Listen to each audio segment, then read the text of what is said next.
All right, what's up, world? What's up, gardeners? Welcome back to another episode of Just Grow It, the podcast. I'm your host, Big City Gardener. Today, we're talking container gardening, and I'm going to give you 5 things to keep in mind whenever you are getting started container gardening. So, the first thing is you need to pay attention to the size of the pot, okay? Plan your plant size properly. That's a lot of P's. First off, think about the size of your plant at its full-grown, mature size. All right. Let's take, for example, a fruit tree. While you can plant a fruit tree in a 5-gallon container, it would do better and give you more fruit if you were to plant it in a larger container, 20 gallons or so. So the final size of the plant is directly related to the size of the pot that it is growing in. So is the size of your harvest. For example, if I'm growing a tomato plant and I grow a tomato plant in a 1-gallon container versus a 5-gallon container versus a 10-gallon container, it's safe to say that I will get a bigger yield from the 10-gallon or the 5-gallon container than I will from the 1-gallon container. So keep that in mind. The second thing to pay attention to is drainage. Now, with raised beds and in-ground beds, all of that excess water, it will work its way out of the bed and away from the plants, as long as it has the proper slope. But with containers, we're putting the water into the container. If we don't have the right amount of drainage holes or the right size drainage holes in our pot, what ends up happening is our pot retains so much of that moisture. Now, roots are just like human lungs, okay? They need oxygen. And if we keep these roots submerged in water, they're not getting any oxygen, and you're going to end up drowning and killing your plant. So if you have a new plant, you just put it in a container and you've been watering it and you notice like, hey, man, this looks like it's dying, you need to check to ensure that you have proper drainage. So all you need to do, grab a pot.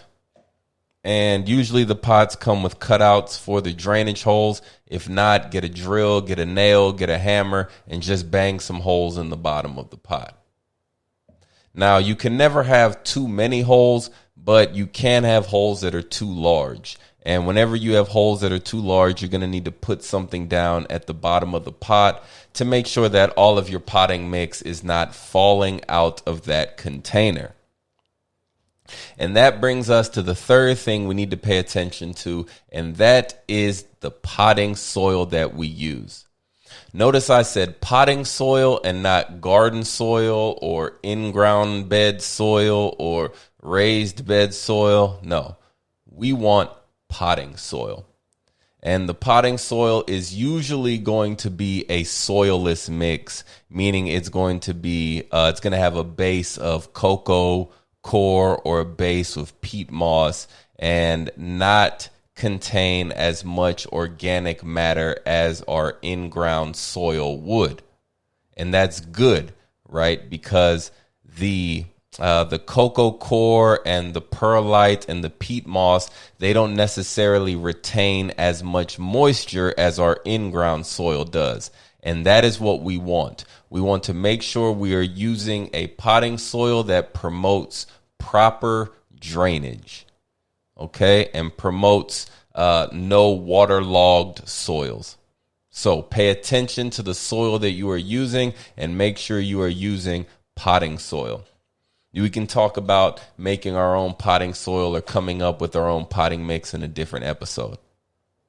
Oh, one thing that you'll notice when you go to the stores is that there is 50 million different varieties of potting soil. They'll even sell you potting soil depending on exactly what it is that you are growing. So they'll sell you potting soil for succulents, for orchids, for, citrus trees. Normally, I don't buy the specialized potting soils. I just stick to a basic potting soil, and then I can amend it with whatever I need or whatever I see fit after I buy it and take it home.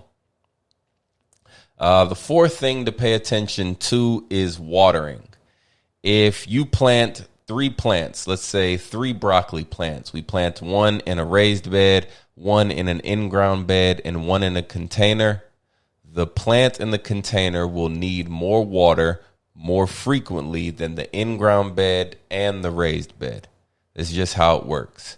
Sometimes it has to do with the material that the containers are made out of. A lot of times it has to do with the fact that there is just not as much soil, so it's not able to retain as much moisture.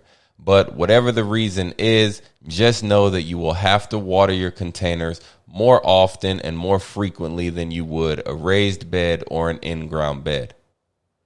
Cool. And the fifth thing to pay attention to is fertilizer and how we actually fertilize our container plants. So with raised beds, with in-ground beds, you'll always hear me recommend you use a lot of slow release organic granular fertilizers.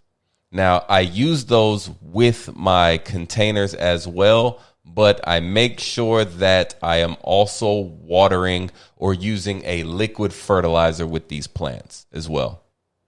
That's just because when I have the container, whenever I water the container, a lot of my organic slow release amendments, they can get washed out of the drainage holes out of the bottom.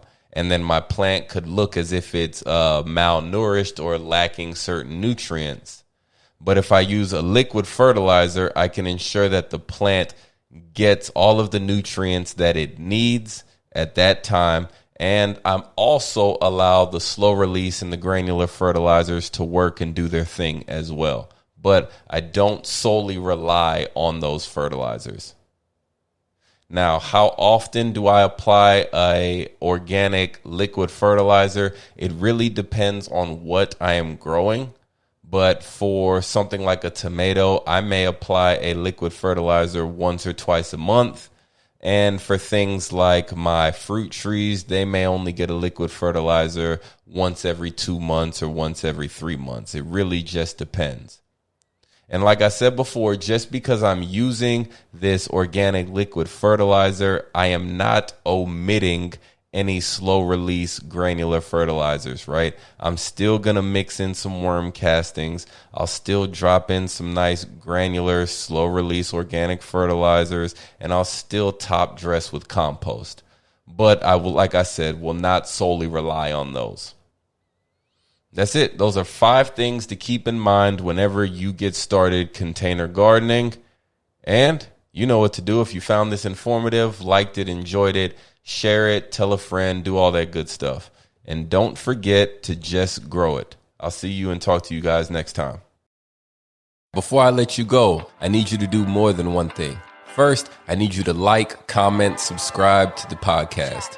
Second, I need you to tell a friend or two about the show if you enjoyed it. And if you have anybody you think I need to talk to, I should interview, send the name over, put it in the comments, or send me an email, igrow@BigCityGardener. And check me out, man, on Instagram and on all social media platforms, Big City Gardener. We out. Oh, almost forgot. Just grow it.